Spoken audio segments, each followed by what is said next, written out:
sabi nga nila, it is easy to fall in love, it is difficult to remain in love. Madaling magmahal, ang mahirap, ang manatiling nagmamahal. Maraming nag-give up at kung ano-ano ang dinadahilan. Kesyo ganito, kesyo ganon, kesyo ganyan. Kung meron lang mga kamay at paa, si distance at si time, marami nang nabugbog si distance at si time. Kasi ang daming mga magkasintahang mag-give up sa pagmamahalan. Yan ang dahilan.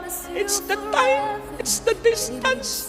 When in fact, it's not the time. It's not the distance. It's the person who changed. It's the person who decided to change. It's the person who decided to fall. It's the person who decided to live and just walk away. In other words, it's the person who decided not to remain in love.